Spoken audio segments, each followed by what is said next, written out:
Okay. Take two. Hello, my family. All right. From my understanding, we are in the mob. Let me just make sure that we're in the mob, so that way there's no confusion.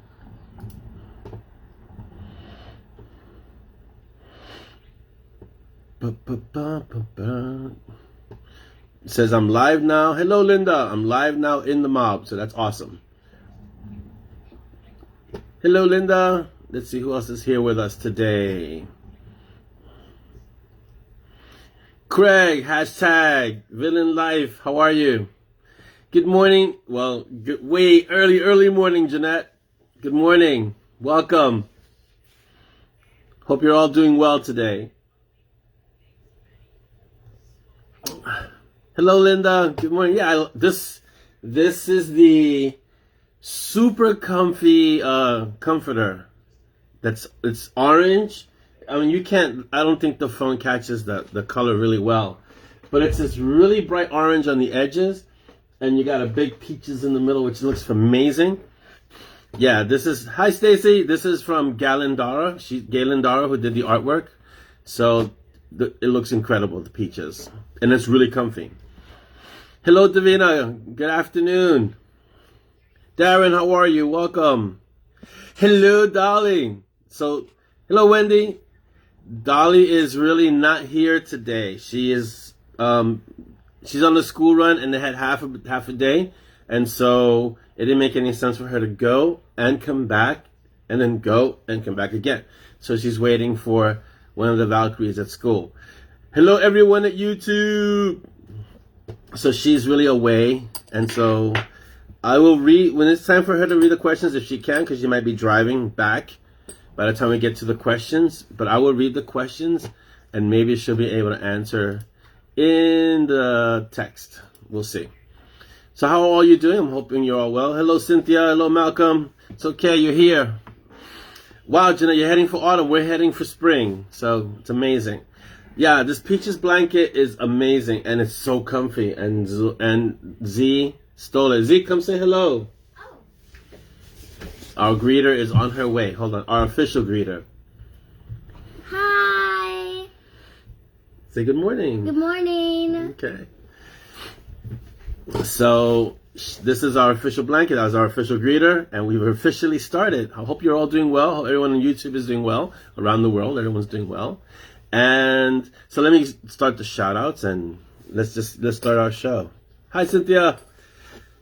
Joy, I love that blanket too. It's really awesome. Okay, so if you're on YouTube, let me just shout out first to the tribe, to the family, to all the old ones and the young ones, and my sister. So I always want to shout out the tribe because it's my tribe, you know. So hello, tribe.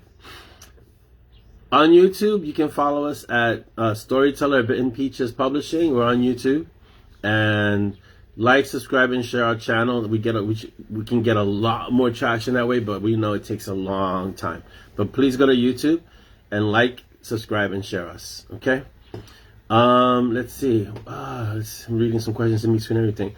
Wow, Davina says the UK schools go back fully on Monday. Wow, that's soon.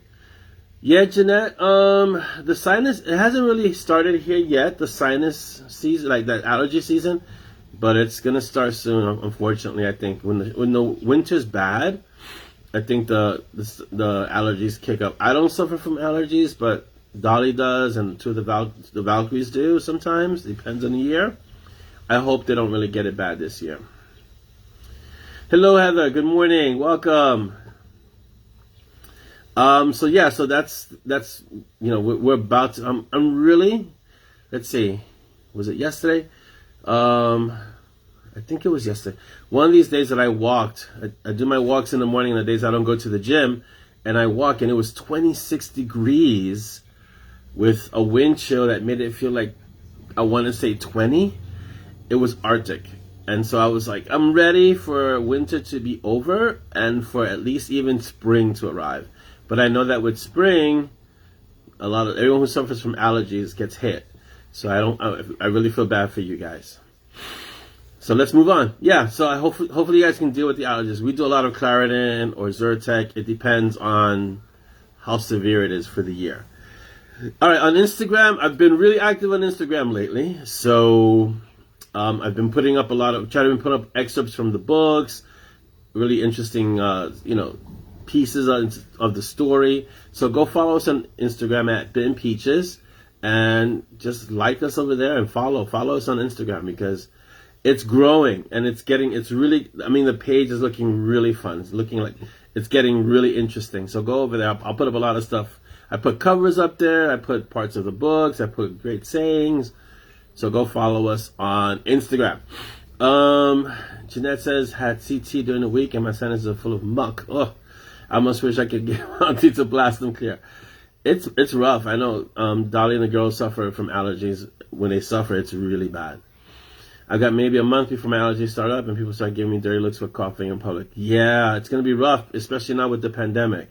Hello, Audrey. Welcome. Let's continue. ZAZZLE. So we have new things on ZAZZLE. We have puzzles that one of my Valkyries got a puzzle of the cover of Wander, and it was rough. So we decided not to do that one because it was just, it's too many black dark pieces, because it's a dark cover, and it was a nightmare. So we decided not to do that. And then the wonderful blankets. There's another blanket. I'll showcase it at the next Mob TV. That one's really awesome. It has different covers on it. So that'll be fantastic. Let's see who else joined us. Welcome, Dan. Hello. Welcome, Jasmine. Good morning. Welcome. Yeah, Davina, it's still going to be like this year. Allergies, not COVID. It's still going to be the same because it still hasn't been completely under control. Unless we're in Australia. I hear Australia, New Zealand has it under control. Yeah, exactly. Use Craig's hashtags. Just a cough, not a plague carrier. Yeah, but it's going to be the same. We're not going to see like most adults having vaccines until probably summer. I want to say end of the summer, probably the fall, and we'll see where that goes. Good morning, Laura. Welcome. Hope everything's working okay, Laura, and you're continuing your PTs, which is really good. Let's see. So on ZAZZLE, our store, we've got Dolly's been doing something. Oh, but this design, I think this one is Dolly's, but the other design is Zoya's design, the one with the covers. That one is really awesome. We got that one too, but I'm not going to showcase it because it took a while to get this one. Dolly came up with a way to put it up and make it a backdrop, which is pretty awesome. But Zoya designed the other blanket, which looks fantastic. So go get that one too.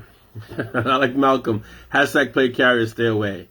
Yes. Oh, this one is Zoya's too. Dolly tells me that this one is Zoya's too.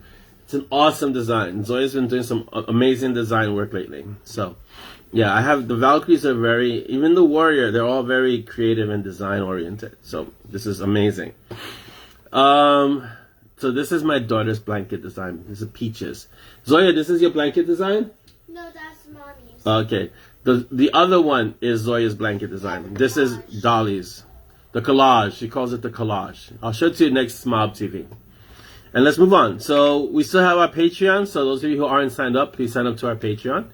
I think I have to write a short story for Patreon. So I'm going to write individual short stories just for Patreon. And I'm going to see, they're going to be like flash fiction. So they're going to be really short.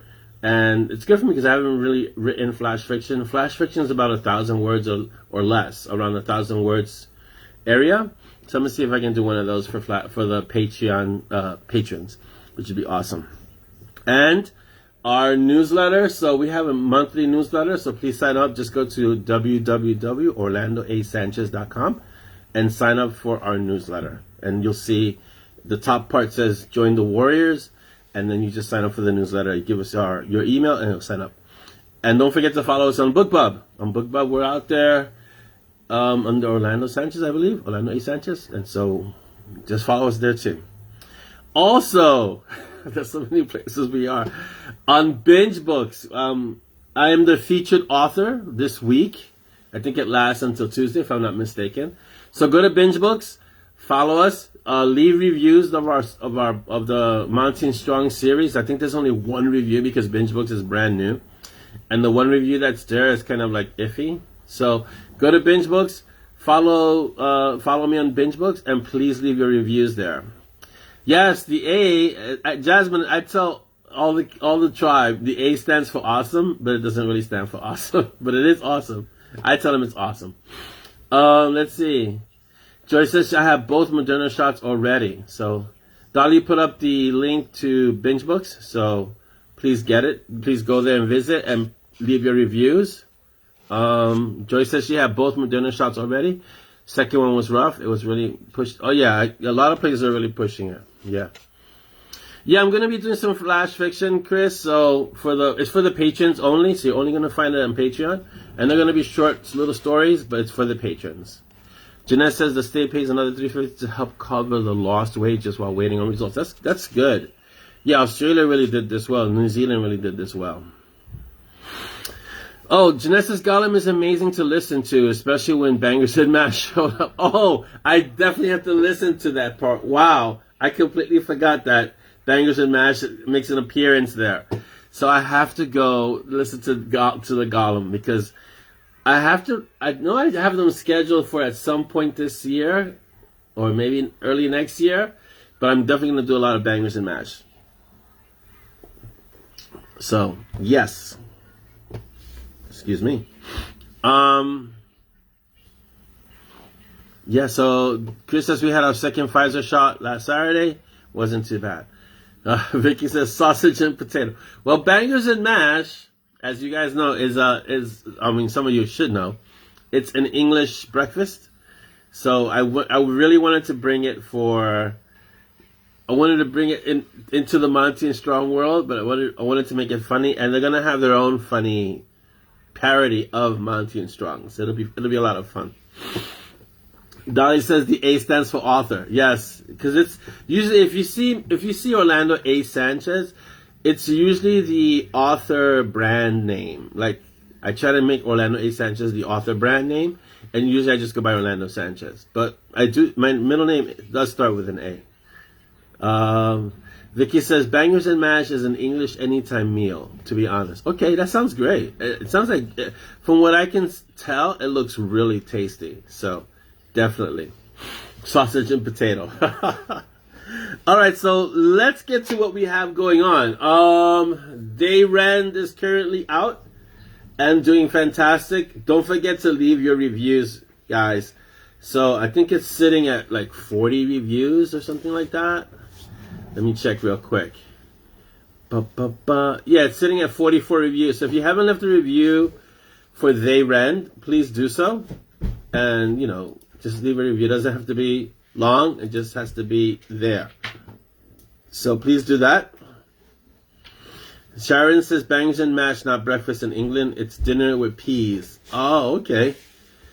Craig says my second shot is on the Ides of March, and my mother gets hers first in early April. That's great. So soon. Malcolm says, what is the middle name? Nope, not telling. We're gonna have to do. I'm gonna use that maybe for a contest. Speaking of the contest, I think we've already closed down the questions. So we have a question that we're prepping for, let's say, the next Mob TV, which is on the 19th, and we'll use that question for the next book, for the next Monty and Strong book. Not because you can't be in Requiem, obviously, but for the next Monty and Strong book, which is called Divine Intervention, and whoever answers that question gets to be in Divine Intervention. So it's awesome. What does Jeanette say here? I look at Melbourne, a city of 5.5 mil, and it saddens me to see what's happening around the world. We prove you can get COVID under control in a large population if you have the will. Yes. New York, 30 million, no problems. Locked down by borough. Yeah, you just have to want to do it. You really have to want to do it without letting anything else get in the way. Just think about the well-being of people. If you don't politicize it, it can work. Malcolm says Alessandro. Ugh, no, it's not Alessandro. Never mentioned some Lady Gaga song. Rico Lewis says, love the new books. Thank you, Rico. Really great that you guys are reading it. Wendy's been working through a high school friend's epic fantasy book. He wants my review like right now, but the book is over 1,500 pages. You know how many pages, how many books that is for me? It just takes time. Yeah, no kidding. 1,500 pages is epic. So it's yeah. I don't even think I could imagine writing that much, Wendy. But good luck. Good luck reading it. Davina says, I'm going to tell Ayrton that your middle name is Ayrton and you made it up for yourself because you're his fan. Go for it. Oh, Jeanette wants to know if we have a cover for Divine Intervention. What's today, Friday? We have, I have covers all the way up to Archmage. So, Divine Intervention is book 14, and I have all the covers up to book 21. So, yeah, that's not even an issue. Yes, we have the cover. I might even do a cover reveal next week for Divine Intervention, but I just released the cover for Requiem. Divine Intervention is pretty far away. Yes, Craig, those are clip-on book lights because that's the only way I wanted to. First, I wanted to showcase the blanket, but I also wanted to hold. This is one of the screens behind me, one of the shoji screens. So I wanted to keep the blanket up without damaging it. I was going to use thumbtacks, and Dolly's like, "You're not going to use thumbtacks on that blanket. What's wrong with you?" So, because it would put holes in the blanket. This is my brain. I just thumbtack it in. So those book lamps were her idea, and it was a great idea because it clamps on and it casts light on the blanket. So it's awesome. So yes, we have a cover for Divine Intervention. Maybe next week, Thursday, for Art Thursday, I'll showcase it. And Rico, I will definitely keep writing as long as I can keep writing. Today I'm doing Nameless, which I'm almost done with Nameless. The art's probably going to open next week, so get ready. And it's been interesting. It doesn't flow as easy as Monty and Strong. One, because it was 4 years ago when I last wrote Sepia, so it takes a little while. And two, the writing is a little different. It's a little more, this is happening, then this is happening, then this is, so there's a lot of jumping around, which I've discovered is not my preferred way of writing. So book 5 in the Sepia will be just with Sepia, I think. We're not going to be running around from place to place, from different points of view. So, yeah, I'm going to get, book 5 will be Demon, which is the last book in the Sepia pentology, will be written from, obviously, Sepia's point of view. Jasmine asked for Nameless, do you have to read other books to understand it? Yeah, you have to kind of read the other Sepia books. It kind of brings you up to speed, but you should read at least the previous one, which is Nightmare. That's the previous book. You should at least read Nightmare. All the covers now, followed by all the books yesterday. Of course, that's how I work. I time travel. Alejandro is not it, so no. Sorry. Acheron, no. My mother would never name me something like Acheron. I don't even think she'd really know what Acheron was. So you have to think this is a woman, a Caribbean woman. She wouldn't name me Acheron. No. Oh, the next release. The next release is Nameless, which is coming out. The art for it, which is the Advanced Reader team, next week, and that'll be the next release. Then the next release for Monty Strong is Requiem, and somewhere in there is They Kill, which is the next. The NAC is which is the Nixia and Acheron coalition. The mob NAC is pushing for more in the Nixia world, but They Kill is next. Yes, you can thank Dolly for the NAC getting more more books getting done. Yes, she did rat me out. Yeah. It's not Aaron, Gemma. No, it's not Aaron. Not Andre either. You guys are never going to guess it. I'm telling you right now. Aloysius? No. No. Remember, my mom was a Caribbean, so. Rika wants to know if there are any pre-releases on Amazon. No, I don't really do pre-releases. One, because sometimes my schedule changes, and when you do pre-orders on Amazon, if you don't stick to that pre-order, you lose your pre-order privileges for a year. So I don't really do pre-orders. And plus, I kind of like to have the first day or so just for the mob. You know, let the mob get it. And usually the books come out. The average price for the Monty and Strong books is $5.99, but for the mob it's always a lower price. It's always a discounted price for the mob. So that way, when you pre-order it, I don't know if you really can do that. You know, you have to go through you have to make it special for a week or whatever, use some days, and I'd rather just avoid all of that. So I'd give it to the mob first, the mob price, and then I change it to the regular price like a day later. Not Alfred nor Albert. Yeah, and pre-orders screw up other authors. Like Chris says, pre-orders can screw up other authors. So I kind of stay away from that stuff. One, I don't really need to do it. I don't see it as a necessity for the books. And two, it's just a matter of I put up for the mob for the special rate, the mob rate. Then I send a newsletter for all the creative warrior for the people on the newsletter, and I let them know, and then I put it for special, the regular price. I need a TARDIS. Yeah, somebody was talking about you need to clone me. Yeah, just a few. Right, Craig. So I don't go through all that. I'd rather have the discount first so that mob can get it. Even though I'm on KU, and I will always be on KU as long as they offer it. But I like to offer the mob a special price first before it goes out into the wide release. No, it's not Armand, Janine, but that was a good one. But no, Antonio. Yes, not Antonio. Dolly did not give it to you. So that's the whole thing with the pre-orders. And I, like Chris says, there have been a few issues with the pre-orders, and sometimes Amazon gets it wrong. Sometimes the authors get it wrong. Sometimes they both get it wrong. I'd rather not go through that. But it's not Antonio. Don't call me Tony. It's not Agua either. No. It doesn't really have a benefit. Like Chris was mentioning, it doesn't really have a benefit because I don't depend on pre-orders to get the books out to you. I'd rather you guys get the books early and kind of have that exclusivity. Like you're in the mob, you get the book early. And then it goes, it goes a little wider to the author page, but it doesn't go to the author page until it's on Amazon wide. So the mob always gets it first. And that's the key. So that's what's happening. So in terms of releases, Requiem is being worked on as it's being worked on. There's no real set date for it because I was doing Nameless has a hard deadline. Requiem does not. And They Kill doesn't have a hard deadline either, but it's going to come soon because I already finished They Rend. And I like to get the story done quick, especially when it's those short novellas. And then after that, I'll think about the first book in the Nixia White stories. And I think the first one is going to be called Darken because, come on, Darken makes sense. Let's see. Dad says, does the A stand for silk? Exactly. Yeah. Awesomeness. And you can definitely squeeze as much as you need to, Jeanette, with your new books. If I could write them faster, I would. I really would, but I can't. So I'm going to write them as fast as I can and maintain mental health.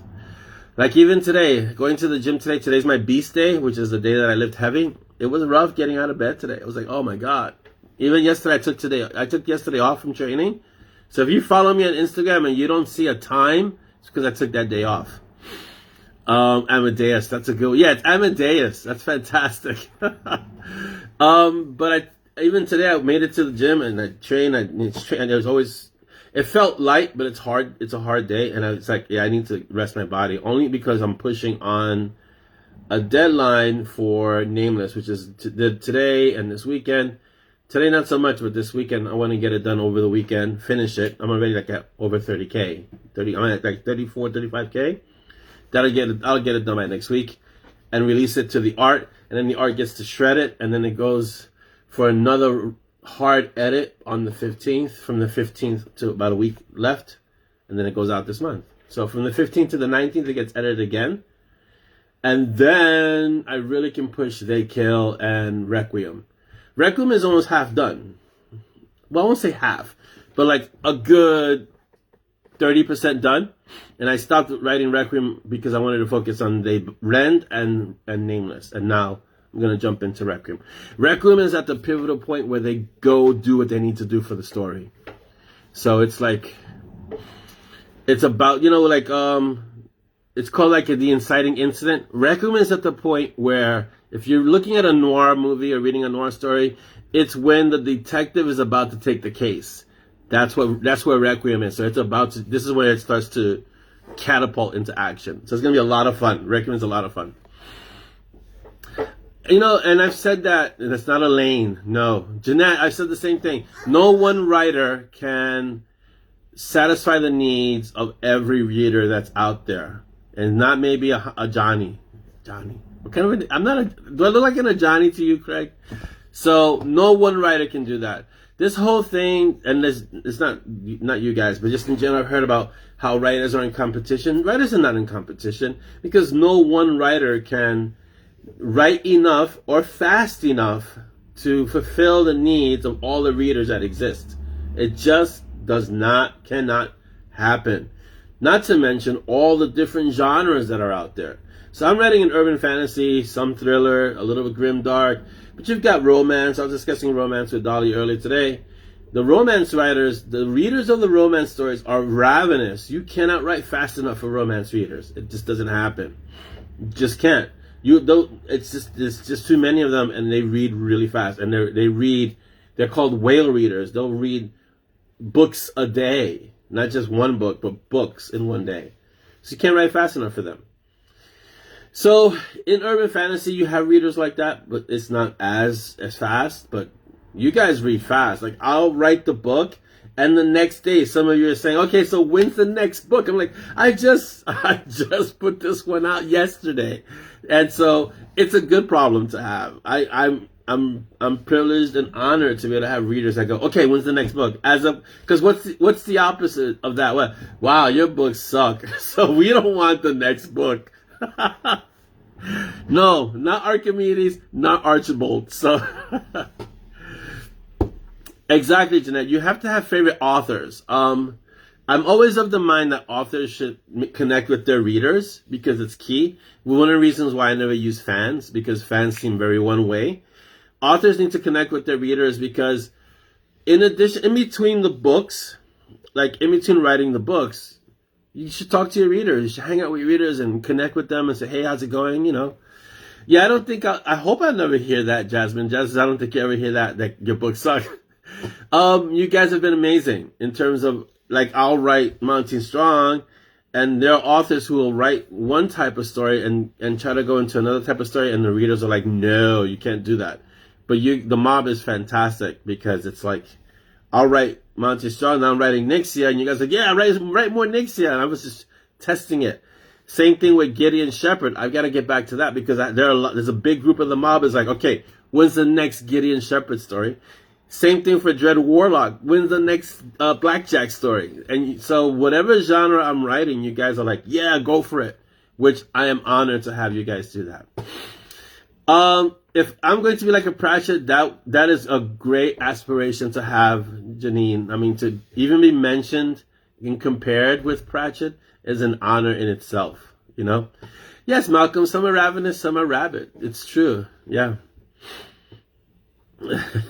Yeah, and that's just, Jeanette reads more than one book a day, and that's fine. I mean, some of us can read really fast. So, yeah. Craig says, "Words of the Way hurt my brain with the convoluted storytelling." Craig, Sepia is really close to Warriors of the Way because it was written after Warriors of the Way. So I was still into that kind of storytelling method. And so going back and writing Sepia now, when my brain has kind of shifted to Monty and Strong type of storytelling, it's tough because you have to kind of, I tell Dolly, it's a lot of leapfrogging. You know, you tell this part of the story, then you go over here, tell this part, then you go over here and get this part. You grab something from there and go back over here. So it's a lot of back and forth. It's a great way to tell a story, but it definitely can hurt your brain, for sure. Davina says, "You need at least 3 books before you tell us a new project." Actually, I didn't really start doing new projects until Monty Strong was well established. So I was in the middle of Sepia Blue, and I stopped at book 3, and then wrote Monty and Strong, and I was about, I don't know, 5, 6 books in when I started thinking about, okay, I gotta write the date, I gotta write No God is Safe. Still Monty and Strong though. But then after a while, you can expand the world. Like the Huracan and the Birth of Death, The Assassin's Apprentice is a completely unrelated world, and it's an amazing world to jump into. But I haven't been able to jump into lately. Let's see, what did Jeanette say? There's a reason some authors use pseudonyms because some readers get snarky about an author writing outside what they think is the only author that the author should write. Yeah, it happens, and I can see why, but you really can't. If the author really has the imagination that they have, you can't limit them. You got to be. It just means that you're not going to read that story by the author. I'm sure there are other authors and other stories that you can read. Just that one is not for you. That's all. And it's good for the author too, because if you get an author that can explore new worlds, new stories, it means that the story when they get back to the story that you like, it's just deeper. It's just going to be richer because they're able to go out, you know.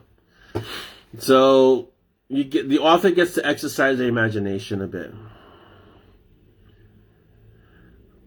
Right, and Davina makes a good point. It's like if Stephen King wrote a light comedy, and he has written other things, but he wrote it under Richard Bachman.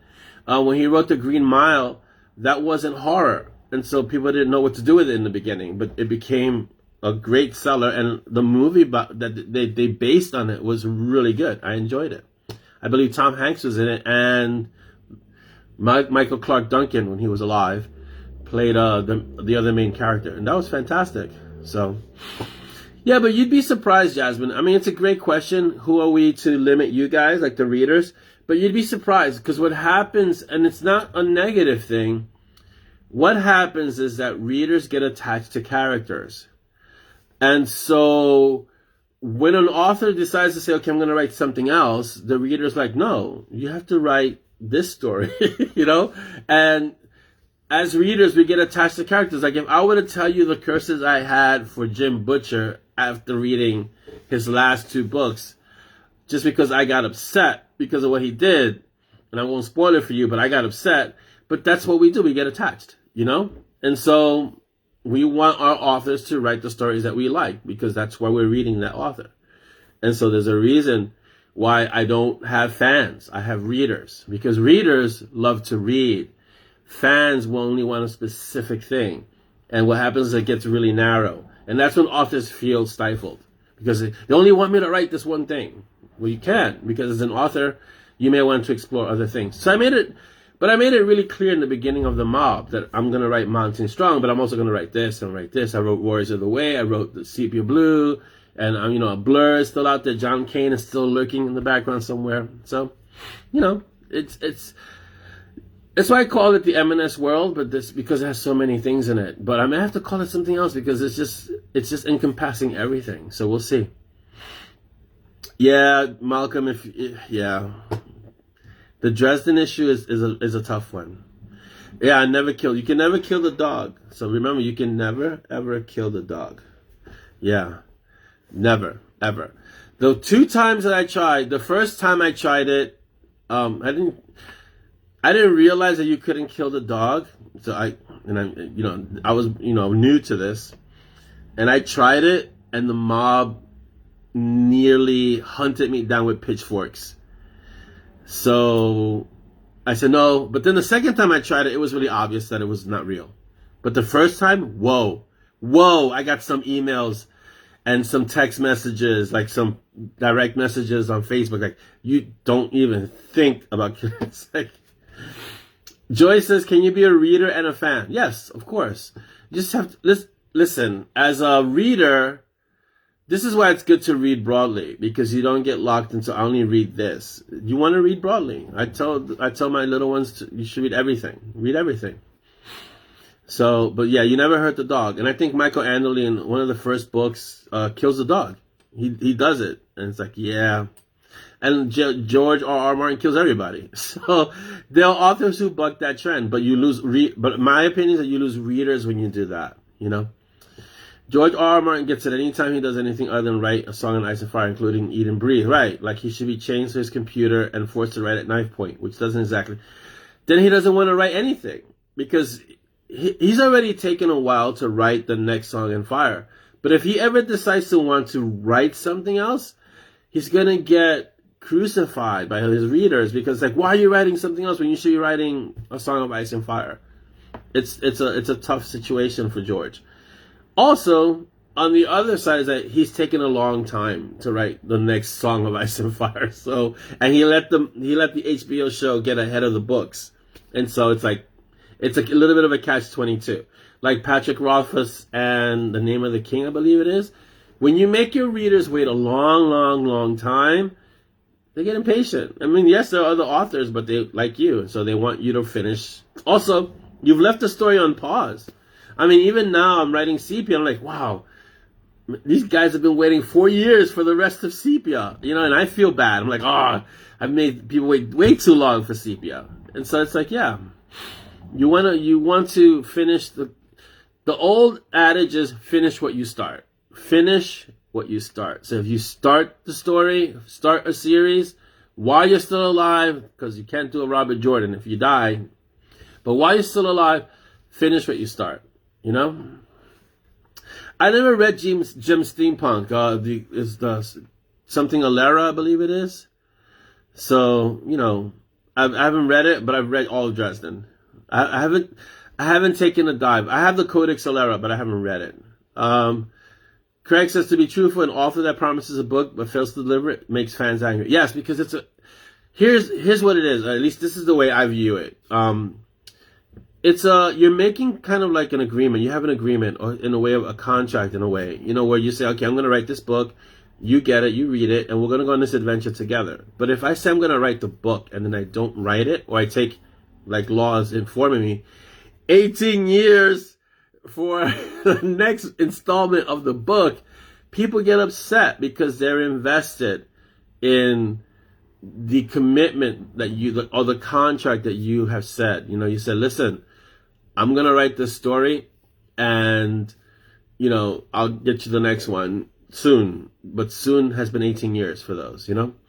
Now, in the case of Sepia, even though I haven't written Sepia, I have written other things. So that kind of helps. But there are people who are diehard Sepia fans who are like, when's the next Sepia? And I have to say, it's going to be, you know, it's going to finish this year, which is good. But, you know, it hasn't been that for the last few years. For 4 years, that's a long time. So Jim Butcher did it, I think, for 5 years. But he was going through like a divorce and a move and a whole bunch of stuff. And I guess it's hard to write when you're going through all that stuff, you know? So you have to kind of balance it. Jeanette says, I admit I get cross when characters step over certain lines. Yes, villains rule, but some things will have me stop reading. So yeah, there are a lot of, and that's what makes writing art and subjective. What one person sees as awesome storytelling, another person sees as, yeah, you stepped over the line. That's it. I'm done with this author, and they toss the book, you know, or delete it from their Kindle, you know. So, no, Janine, Mouse did not die, but I will not say anything else. I tried to fill the sepia gap really well, Chris, but, you know, it's because Monty and Strong took over, and I had other authors, primarily John Logsdon, saying, listen, stop what you're doing now, write it now, which was really good advice, you know, when you think about it. So, I was also really fairly new in my writing career, so no one really knew who I was. So I started writing with Monty and Strong. And there were only like 50 people in the mob. So it was like, okay, I'll try it. I'll do this and see how it goes. And that's when Twin Millions and Butterflies came out. Right. See, like Jeanette makes a good point. Laura K. Hamilton started one way. The Nita Blake series started one way, and it transformed into something else. And so she lost readers along the way, you know? And so, but it's going to happen. That's a normal thing in terms of some authors will evolve and change. My thing is that the author can evolve and change, but the character should grow, but should remain true to the series or the story that you're telling. In the case of Anita Blake, the character really changed a lot. And so it's like, a lot of readers were like, I'm done, you know? So, right, everybody, yeah, like Craig says, everybody's a tiny bit of gray because nobody's all light or all dark. And that's the way characters should be, and you should be able to see that in a story. And Jasmine says, get mad at the author, but don't harass him and leave him.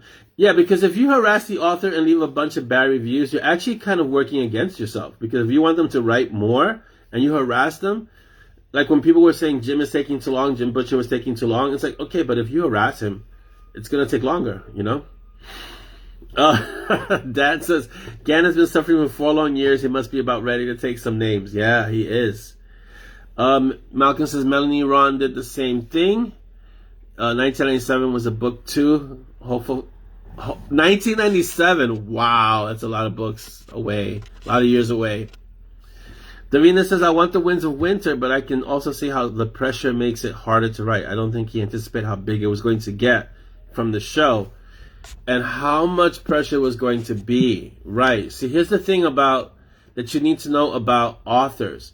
Most authors, and I guess myself included, are introverts at heart. So I don't really have an issue because I have other aspects of my life. Like I was in a dojo and I ran a dojo and I was at the front of class and I had to teach and all that. So I was able to work past my being introverted. But most authors are not very comfortable in social situations. And so, and even if you look at the big name authors now, they all prefer to be behind the scenes. So when an author hits it really big, like let's say in the case of George R.R. Martin, and his books exploded, that puts a lot of pressure on the author because now he's thinking, I can't write this in the anonymity that I had before because now everybody's waiting for it. So every book has to be even better and better and better. And you can't operate that way. You can't write that way because you're just putting undue stress on yourself. So it's like that, you know. Davina says it's improved a bit again now. She's writing slower. She couldn't plot fast enough to make the deadlines. Right, it happens. So the plot suffers. Now the deadlines are further apart, and she has time to plot. It's also being sensitive to the writer's process, right? Some writers can plot and write real quick. Some pants and just write, you know, as the story comes to them. And you have to be sensitive to that. But like Chris says, I'm old enough to remember waiting years between books from the sci-fi grades. And this is true. I used to wait years between books, a year to 2 years. So it's like that, you know. John says, wait until we get M&S. Listen, I'm not going to be the show writer. I'll be consultant on the Netflix series, but I'm not going to be a show writer because that's even more pressure. It's like every week you've got to have something there. And they have 13 books to choose from. Break each chapter into small episodes. They have years of material there. Let's see. Right, and then, like you guys say, you have to either find the book in a store or the library, or you have to wait. And it was like that. So, and most people today don't understand it because it's the binge culture now, where you get everything all at once. But when we were growing up, most of us, you had to wait. Same thing with TV series. They didn't release the whole season at once. It was every week. You had to wait for an episode. Way back in the day. Yes, and it's, like Linda says, the scary thing is that even after the Winds of War, I believe it is, we still have to wait for A Dream of Spring. I may not even be alive by the time he finishes. And that's what I'm talking about, the contract between the writer and the reader, or the author and the reader. You want to kind of hold up your end of the bargain as an author. When you allow other things to get in the way of that, then that's when your readers get upset, because you know you're kind of reneging on the deal in a way when you wait too long. 10 years, 18 years, 20 years, that's a long time. At that point, readers are like, he's never going to finish, she's never going to finish, so why would I keep waiting? I'm going to just read something else. Yeah, Jasmine, I agree. I used to worry about cliffhangers. I don't worry about them so much anymore. Because I grew up in an era of tune in next time, same bat channel, same, like you had to wait. And so you just accepted that the book ended this way and it will continue right where it left off. And you have to wait in between. If you don't like the book being a cliffhanger, I get it. And depending on the author, you can usually wait a little while and you'll get all the books and it'll be fine. If you can't handle a cliffhanger, I get it. I understand. But sometimes the story has to end where it has to end. And that's just the way it is. And that was the way they would keep readers back in the day. Exactly, like Craig says, cliffhangers were reasons to keep reading in the serial release for magazine publishing. Yeah. And in books, you don't always have to end on a cliffhanger, but sometimes the story ends there. And you just have to, if you force it, it comes across as forced, and it's gonna feel tacked on. And so it's better to end it where it needs to end. And the next book you start immediately. Like when I finished Day Ren, the Day Ren ended, but it also left a big question, like what is Nixie gonna do now? So he ended the part where she saves Acheron. I hope I didn't spoil it for anyone. But it ends the part where she goes and rescues Acheron. But then now, what is she going to do now with the information that she has and the new abilities that she has? So, Mary Beth writes says, why a cliffhanger, not just a longer book? Because some books have to end the way they do. It's just, it wouldn't make sense to continue, because to continue would mean writing the next book. So that's why some stories end on a cliffhanger. As long as it's not done as a device. Like, you'll know when it's a device, and you'll know when, oh yeah, this makes sense. The book should end here. And then the next book can pick up right after. So you'll know when it's done as a device to kind of like get people to get the next book. And you know when it's done because this is the natural ending of that story, of that part of the story. Yeah. Right, exactly. Like Firefly. See, I don't mind cliffhangers, but when the show is canceled and leaves you hanging forever, that sucks. That's rough, you know? And so that's why it's a cliffhanger, not a longer book, Mary, because, and it's a great question, and thank you for asking it, but that's why some books end on a cliffhanger, because to continue would take away from the next book that's coming. And hopefully the next book is coming right after that one.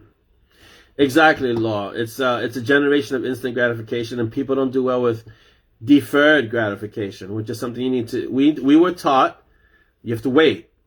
You'll get it, just wait. And kids are taught today, unfortunately, in this generation, is like everything now. So Netflix, you get the entire season now. Amazon, season now. Everything, you get the entire season, not even every season, the whole season. And so you have to learn to defer gratification sometimes. It's as much a discipline as it is part of learned behavior. You know, like when you go to the gym, and I'm using myself personally, you don't go to the gym, work out once and say, okay, I got all my gains today, yeah.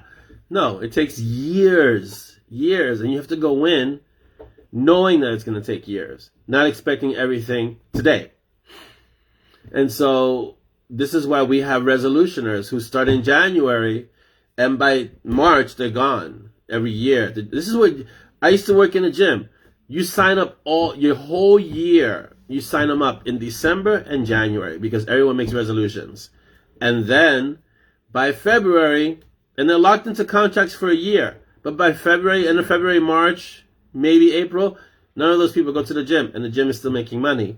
And this is how gyms stay afloat, because everyone signs up December, January, and they don't show up for the rest of the year. It's like that. Right, Craig. Yeah.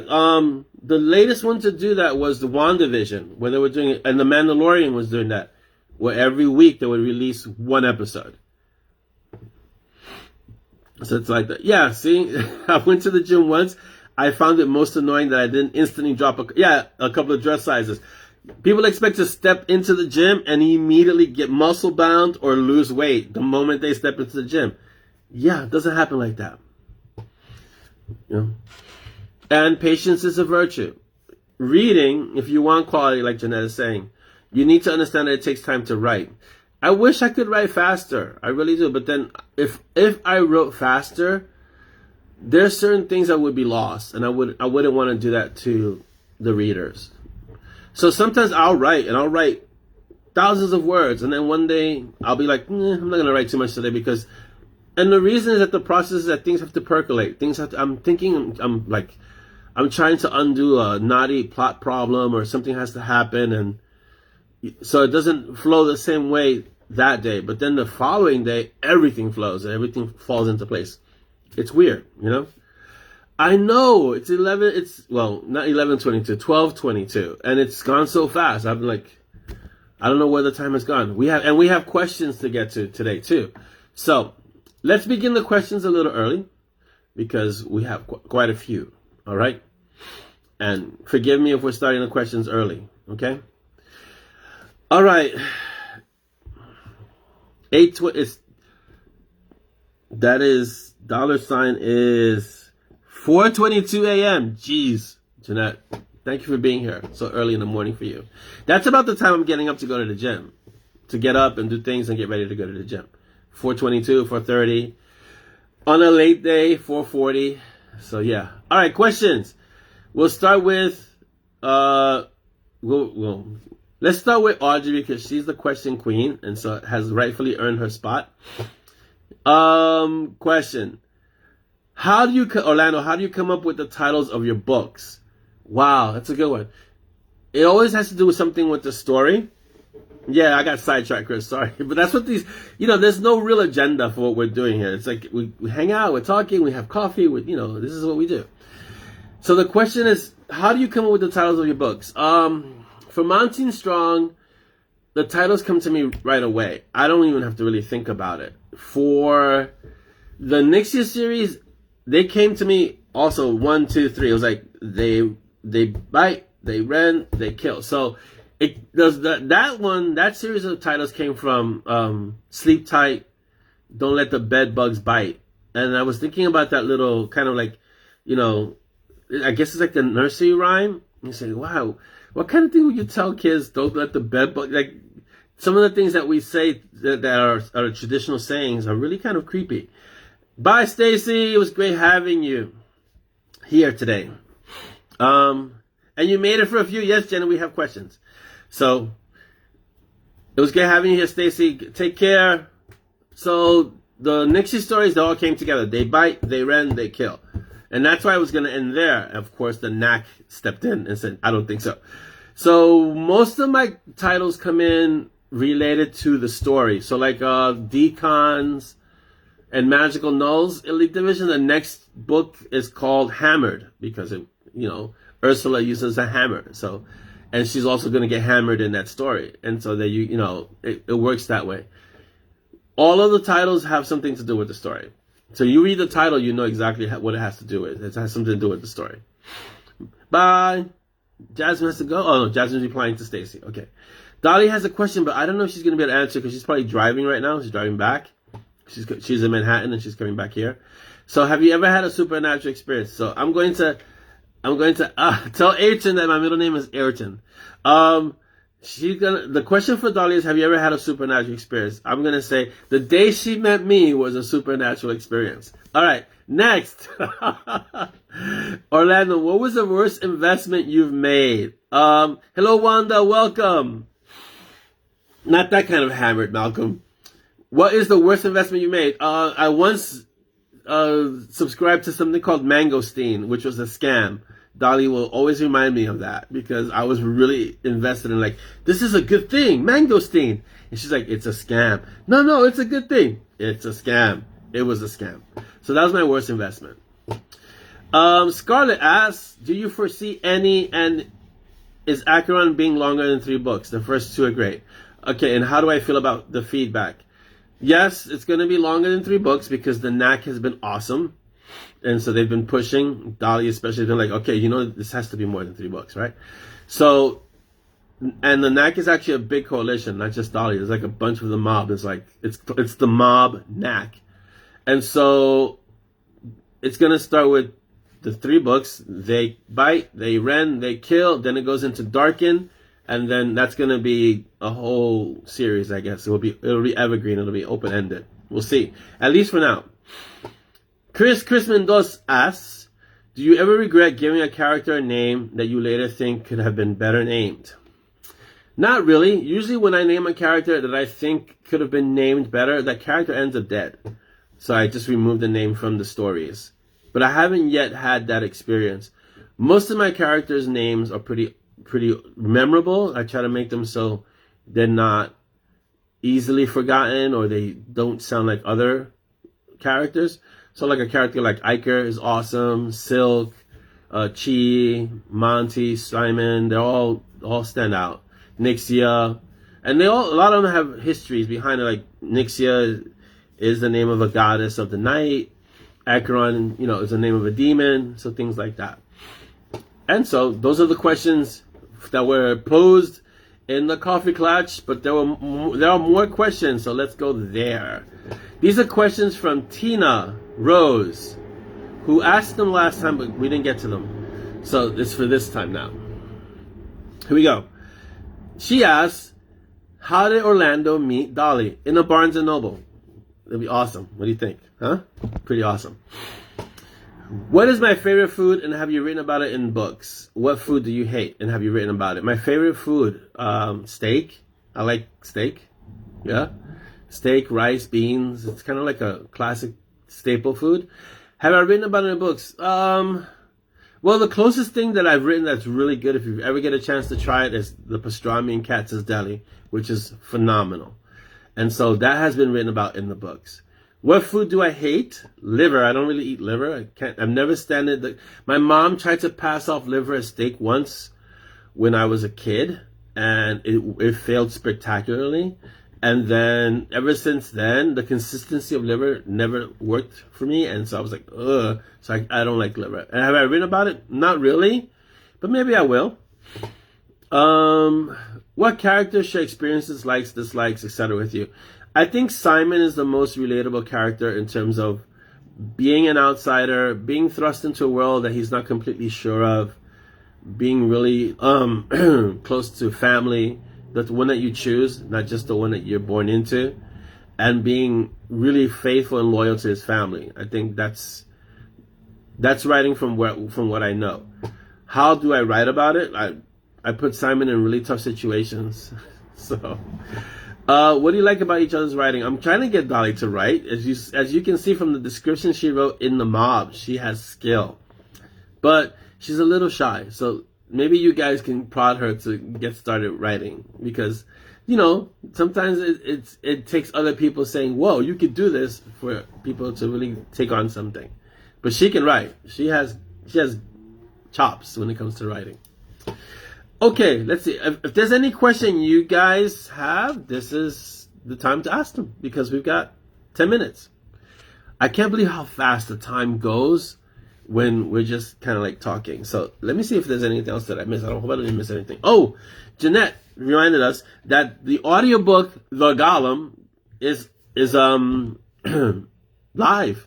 So go get it. So we're trying to put all the other books. I don't know. The Golem is like book 9, I want to say. Book 10. I don't know. I don't even have the order right now. But I know it's up there. And so, yeah. So we're getting up there in terms of the audiobooks. And then he's doing the short stories too. Oh, the short stories. I heard the samples. They sound awesome. The short stories are awesome. We can't give Peaches liver. We can't, no. He already had to deal with that thing. No liver. Please spare Peaches. Spare Peaches. Book 11. Thank you, Jeanette. Yes, it's book 11. Well, yeah, that's why we're here, to read the comments. I'm here to read the comments and to actually ask. Who's saying bye? Bye, Laura. Have a great weekend. Who chased you? Who chased Dolly? And did she chase you? I chased her. Come on. Are you serious? I chased Dolly. She didn't chase me. So, yeah, are you kidding? I'm the one that got lucky there. So, yeah, I chased Dolly for sure. Let's see what else. The worst food is broccoli. Actually, I love broccoli. I do. Broccoli is really good. I used to eat it raw. Broccoli is really good. I like it. You just got to clean it and eat it.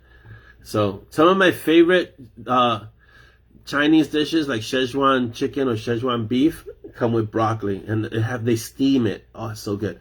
I was a very strange child growing up because I didn't like liver, but I have a great story with Brussels sprouts, because I tried to have one of the tribe eat Brussels sprouts, and that went really badly. Apparently, Brussels sprouts taste really bad to some kids. Who knew? So, that was not good. Yes, all the short stories, Logan, are going to be on audiobook. So right now, No God is Safe is on audio.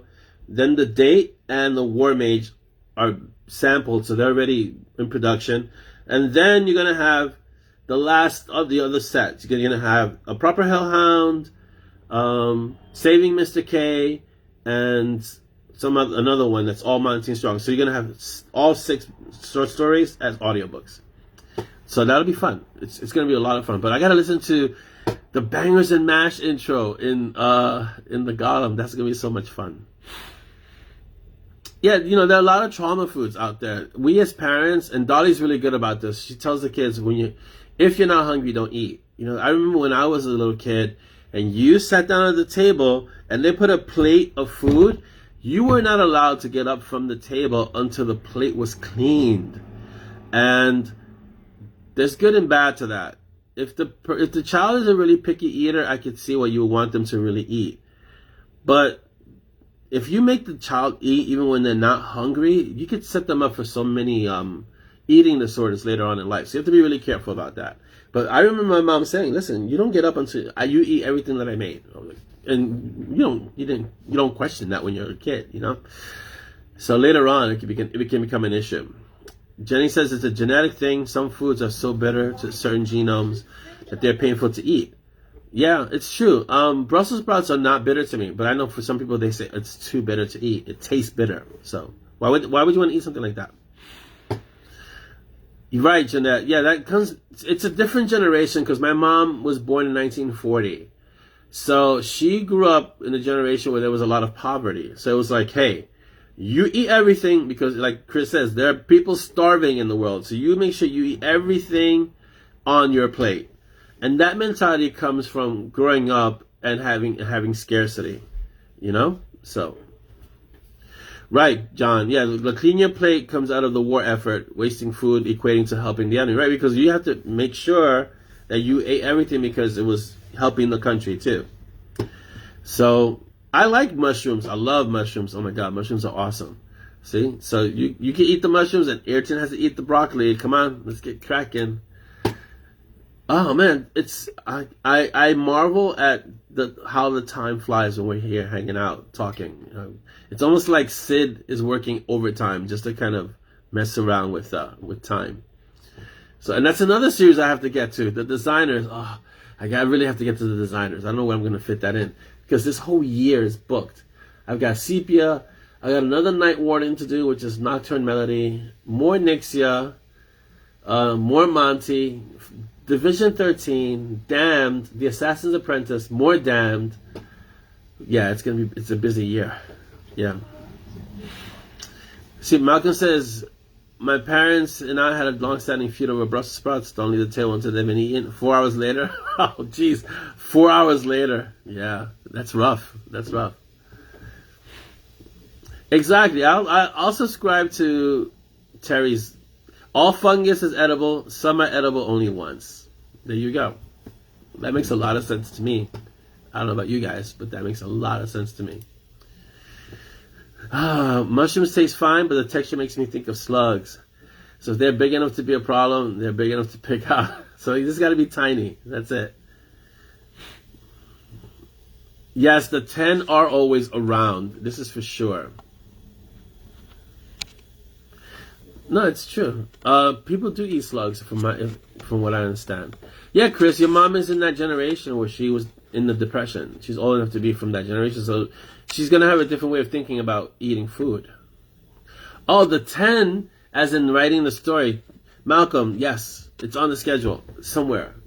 But because those are going to be novellas, they're not on the big schedule. They're on the smaller schedule, which means that they get fit in between other projects. Whew, man, there's a lot to write. I do have to start thinking about cloning myself. There's a lot. Think about, you guys are getting in now when a lot of stuff has been written. Think about 4 years ago when it was just 2 Mirage and Butterflies. So it was just one book and all the other books that had been written previous to that. And I was just getting started on this adventure 4 years ago, 5 years ago. Yeah. No, I can never forget the 10. The 10 is awesome. If I forget the 10, I get side-eye from some of the characters in there. So no, the 10 can never be forgotten. Chris is in the post-war generation. Well, yeah, Chris is post-war. I'm post-Vietnam War, if I'm not mistaken. I was alive for the Vietnam War, but I was a little kid. I think I was 3 or 4 during the Vietnam War. So I'm like, my Valkyrie and I were discussing this now. I'm in the baby boomer generation, I think, or the generation. No, I'm Generation X. I'm right after. So I'm glad that 2 Mirage drew you in, Jeanette. I had a lot of fun writing that book, and even now when I read it, it's still a lot of fun to read. Even though it's not as cringy as the Spiritual Warriors, because in Spiritual Warriors, I was completely clueless about what I was doing. I was like, what am I doing? I'm just writing a story. 2 Mirage and Butterflies, I had a little bit more of an idea of what I was doing. It was a little more intentional, and it was a lot of fun because of the dynamic between Monty and Simon is where I needed to get to. So that was a lot of fun. Yeah. My dad had us testing a bomb shelter for the army in 1960. Yeah. Wow. Yeah, that could have been fun. Generation X is the best generation. That's all I have to say. My daughter disagrees. She's a millennial. Oh no, I think she's Generation Z. She's Gen Z. So like, yeah, Gen Z, you guys are the last. Generation X are awesome. Fallout shelters. I was in school. I remember doing drills in school for fallout shelters. And here's the thing. The drill was that you would get under the desk. And it wasn't until I was an adult that I realized that was completely pointless. Because it's like, why? If someone drops a bomb, a nuclear bomb, what protection is me getting under the desk going to do? What is it going to offer? So it wasn't very effective. I think they had confused that with like times when there was just regular bombs, and debris would come down. I don't know if they're the Alpha generation, Malcolm. I don't know. So I'll have to find out. I think they're Generation Z. I don't know. Is the Alpha generation the most recent generation? Because there's one's 10, one's 14, one's 10, or one's 12 and one's 9. So I don't know if they're Alpha. But I was too old for the bomb bunkers, but I was not too old for the drills. Thank you guys Dan, thank you for being here. It's awesome. Matt, you came just at the end, but you made it for like a minute or two because we're about to close. So thank you for making it, even if it's just for a short moment. It's awesome that you guys are here. Yeah, Logan, I remember the duck and cover drills. Oh, Davina, you're a millennial, see? So you're still pretty young. People don't believe that I'm Generation X. I'm gonna tell them it's X. X is like the best generation. So guys, we're going to start wrapping this up because, it's that time. And our next Mob TV will be on the 19th in 2 weeks. Or is it the 19th? Yeah, in 2 weeks. Wow, today's the 5th of March already. Wow, that's fun. So thank you guys for being here. You guys make this so awesome. I can't wait till we can get out and about again and we can actually start thinking about having a Peaches Con where we can get together and hang out and spend a few days of just doing Monty Strong and Peaches things. So thank you all for being here. Please don't forget to wear your masks. I mean, we're still in the middle of a pandemic, so practice social distance. Get your vaccine if you can. If you're able to, practice social distance. Wear your mask when you're out in public, and you're 6 feet away, and just stay healthy. And not only keep yourself healthy, but remember that you wear the mask to make sure other people stay healthy too. Okay. Yeah, Peaches Con is really going to happen. I'm going to do everything possible to make sure that you guys we'll find a place. I'd like to do it here in New York only because I want to do the destruction tours. And the destruction tours will be like, we'll go through the books and we'll find all the places that Monty and Simon have destroyed. And then we'll just walk around the city and like point out these places because they're pretty awesome. So have a great weekend, everybody. Take care of yourselves. Wear your mask, please, really. Practice your social distance, take care of your families, and get a lot of rest this weekend. I'm going to do a lot of writing this weekend. Thank you for being here. It's so awesome. Davina, if we can have a Peaches Con here, I'll make sure that we do a UK Peaches Con for everyone who's on that side of the world. So we'll do 2 Peaches Cons. We'll have one here, and we'll have one over there. And that way I get to visit, that way I get to go to London. It's a good reason to have a Peaches Con over there. The UK Peaches Con for the UK mob. So we'll do that. Oh yeah, the deli is definitely part of the destruction tour, Malcolm. They don't destroy the deli, but we have to go to Ezra's, which is / Katz's Deli, for sure. So we'll definitely do that. All right, guys, listen. Be awesome. Have a great weekend. And thank you for being here. Don't forget to be uncommon.